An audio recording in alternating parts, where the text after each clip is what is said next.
Welcome to our presentation on Chapter 2 Analysis, Question and Answer by Ms. Keely Flowers and myself, Ms. Diane Jacobs.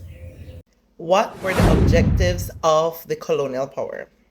The primary objective of the colonial power was to maintain control over Belize and maintain British interests. How was this done? It was done in several ways. One, they established a colonial system where everything in Belize was done in a way to benefit Britain, and all the policies and education laws that were created in a way that Britain would benefit and not Belize directly. Two, a social hierarchy system where people maintained their status. The elite stayed elite and the bottom class stayed bottom class. By doing this, they maintained control over the population. Thirdly, and economic development. The main goal of the British colonial system was to develop British economy and to exploit Belize as much as they could in order to achieve this goal. And also literacy and health improvement. If they improve the literacy in Belize, they believe the health conditions would also improve because a lot of the population were illiterate. And by educating them, their objective was to improve the health system. And the fifth objective was to limit secondary education. As much as they wanted the population to be educated, they also did not want to educate them too much because when someone is educated they can make wiser and better decisions, and they did not want to open the eyes of the lower class population too much. Curriculum and content. The curriculum and content was basically based on literacy only, and one of the methods that they used was rote learning. Rote learning is memorization and repetition of knowledge. This was not meaningful to students, and as you know, memorization is not long term, and so students did not benefit a lot from this. A second one was practical orientation. There was a request for students to be trained in agriculture skills and practical skills that they could apply in the work field, but this was slow to come to fruition. Thirdly, language issues. So many of the students from the lower class did not fully understand English, and this led to challenges in the classroom in terms of them understanding what was being taught to them. Because, like today, the lessons were taught in English, and because their English skills was not as good as those in the higher class, it didn't make learning an easy process for them.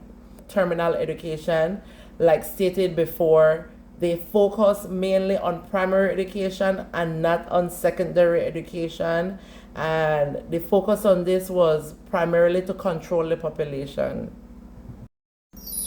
Access and equity. The education system was not equitably distributed throughout the country of Belize during British colonial power. Some of the factors that contributed to this inequality was one, financial barriers. There were imposed fees on entering schools, and families from low status could not afford to attend. So, of course, those in higher status had access to education. And also compulsory education limitations. The policies were implemented to make education compulsory, but this was only focused in Indian communities, and focus was not made in other communities. A second one is geographic disparities. Similar to my previous point, schools were not spread out throughout the entire country, where rural communities were neglected, and which led to my last point, cultural exclusion. Certain cultures did not have access to education, which led to alienation of certain cultures, which caused certain children to not receive the quality of education like their peers. How can I describe the teacher recruitment and training? Well, teacher recruitment and training during the colonial period were characterized by significant deficiencies. which are the lack of training institutions.